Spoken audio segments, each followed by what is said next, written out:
नमस्कार, भारत सिटीज में आपका स्वागत है। मैं हूं पूजा वर्मा।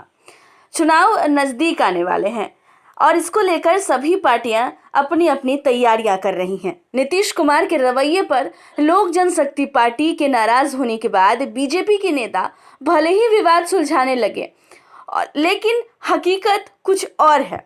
कल शाम जब दिल्ली में लोक जनशक्ति पार्टी के अध्यक्ष चिराग पासवान बिहार के अपने प्रमुख नेताओं के साथ बैठे तो इरादे जता दिए।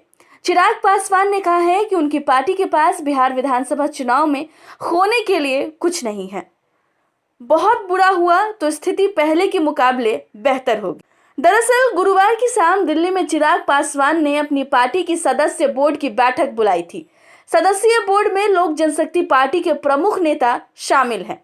चिराग पासवान लगभग 3 घंटे तक उनके साथ बैठे रहे। बताया गया कि कैसे नीतीश कुमार ने लोक जनशक्ति पार्टी को स्टैंड लेने के लिए मजबूर कर दिया है। अब पार्टी को सारी स्थितियों का सामना करने की तैयारी रहनी चाहिए। एलजेपी के वरीय नेता ने बताया है कि संसदीय बोर्ड की बैठक में चिराग पासवान ने एक एक कर वो सारे कारण गिनाए जिसके कारण उन्हें स्टैंड लेना पड़ा। चिराग ने बताया है कि गठबंधन की सरकार होने के बावजूद नीतीश कुमार ने ऐसे व्यवहार किए हैं जैसे लोक जनशक्ति पार्टी का कोई अस्तित्व ही नहीं है।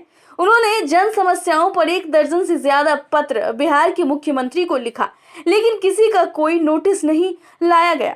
चिराग पासवान ने कहा कि उनके लिए प्रधानमंत्री नरेंद्र मोदी से बात करना आसान है, लेकिन नीतीश कुमार से बात करना मुश्किल। पार्टी के एक नेता ने बताया है कि चिराग पासवान ने अपने सहयोगियों के साथ बैठक में साफ मैसेज दे दिया है कि वह किसी भी हद तक जाने को तैयार नहीं है। बैठक में उन्होंने कहा है कि बिहार में अभी लोक जनशक्ति पार्टी के 2 विधायक हैं। इससे ज्यादा बुरी स्थिति और कुछ नहीं हो सकती। पार्टी अगर अकेले भी चुनाव लड़ी तो इससे ज्यादा सीट आएगी। 2005 के फरवरी के चुनाव का जिक्र करते हुए चिराग पासवान ने कहा है कि उस वक्त भी पार्टी ने अकेले चुनाव लड़ा था तो 29 सीट आई थी।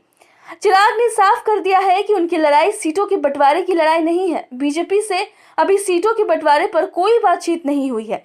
उन्होंने बीजेपी के नेताओं को बता दिया है कि बिहार में अगर महागठबंधन चुनाव लड़ेगा तो एजेंडा भी महागठबंधन ही होना चाहिए। उनमें लोक जनशक्ति पार्टी के एजेंडों को शामिल किया जाना चाहिए। वे अभी बीजेपी के फैसले का इंतजार करेंगे, उसके बाद ही कोई फैसला लेंगे। आर पार की लड़ाई पर आमदा चिराग पासवान ने अपनी पार्टी के नेताओं को साफ 243 सीटों पर उम्मीदवारों की तलाश करने का टास्क दिया है। मतलब साफ है कि अगर बीजेपी जेडीयू से समझौता नहीं हुई तो वो अकेले चुनाव लड़ने की तैयारी कर रहे हैं।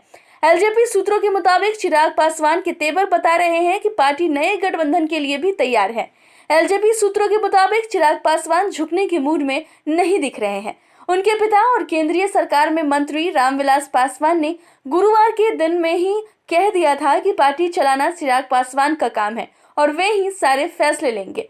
ऐसे में ये उम्मीद करना कि बेमानी हो गई है कि रामविलास पासवान हस्तक्षेप कर चिराग पासवान की तेवर को शांत करेंगे। ऐसे में अब देखना ये होगा कि बीजेपी क्या करती है। फिलहाल इतना तो तय है, लग रहा है कि अगर बीजेपी ने नीतीश पर दबाव नहीं बनाया तो विधानसभा चुनाव में एनडीए का कुनबा बिखर सकता है। फिलहाल इतना ही। ऐसे तमाम खबरों के लिए भारत सिटीज के यूट्यूब चैनल को सब्सक्राइब करें और बेल आइकन दबाना ना भूलें। नमस्कार।